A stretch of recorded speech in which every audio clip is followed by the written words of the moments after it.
so at Ocean Tomo, something that we've been working on quietly for about 5 years is how do we solve this problem? And from our perspective, the problem has to be solved holistically, not looking at one plaintiff NPE at a time. And our solution is called a patent royalty trust. So what we think large companies should do is first get an appraisal. And there are many firms who will do that today. And the appraisal will answer the following question. If you look at my portfolio, if you look at my licensed portfolio, and if you consider my expected sales and profitability, what is the maximum potential amount of money that I can reasonably be expected to pay all third-party patent holders and still make a reasoned return on my investment?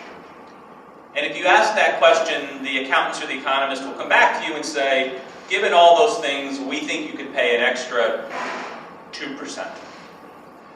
Well, the notion of the patent royalty trust is then to take that fairness letter and actually begin to move that 2% of your sales into a captive insurance vehicle. And for those of you who aren't familiar with captives, there are billions of dollars, probably trillions of dollars of captive structures around the S&P 500, which are effectively wholly owned insurance companies. You start your own insurance firm, you pay yourself premiums, you deduct the premiums for taxes, and the money accrues tax deferred, so that if you ever have a calamity that's otherwise uninsured, you pay it out of that fund. The same thing is now being set up for patents. And so if you take your fairness opinion and you begin to move that money into a captive structure, there are insurance carriers who will now give you an umbrella policy, meaning if your liability exceeds what you put in, the insurer will pay. And why is that significant? Frankly, the insurer policy is not very large, but why it's significant is it shows that a third party is willing to stand behind the fairness opinion. That an insurance company has come in and looked at the portfolio and said, no, you're right, that you shouldn't have to pay more than 2%. Well, when you put this in place, what do you do with it?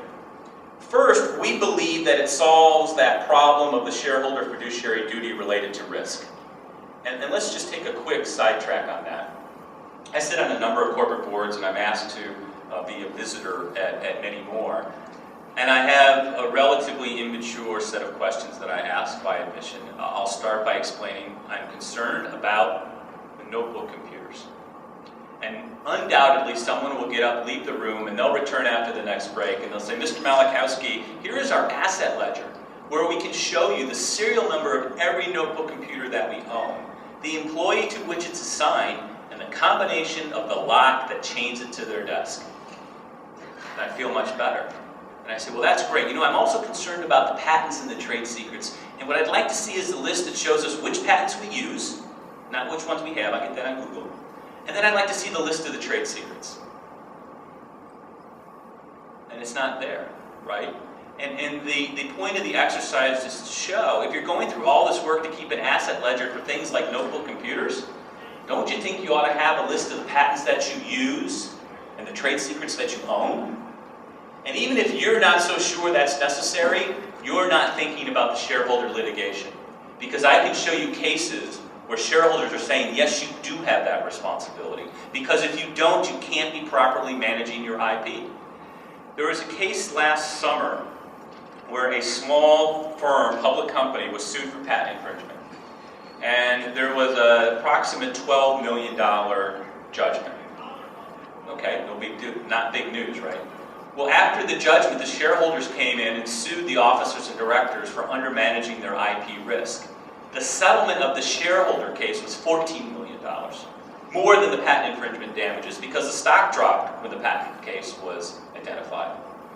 Well, that didn't get a lot of attention, but at Ocean Tomo we have this phrase called Judgment Day. And Judgment Day is when you open up the Wall Street Journal and the headline is $100 million or $250 million or $500 million patent verdict.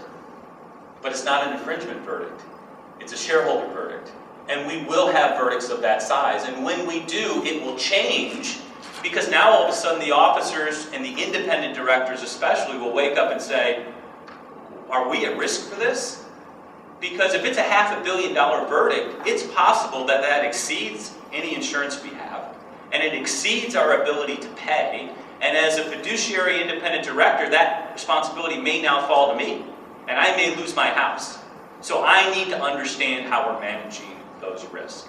And what we tell audiences like this is, these are issues you have to be investigating and be aware of, because I promise you, your clients will call you and ask you this question. May not be tomorrow, may not be next year, but they will call and ask you, what should we do about shareholder risk for IP management? And either you have an answer for them or you don't. If you do, it's a business opportunity. If you don't, they're going to call the next lawyer that they use. So this is coming, and this is something to pay attention to.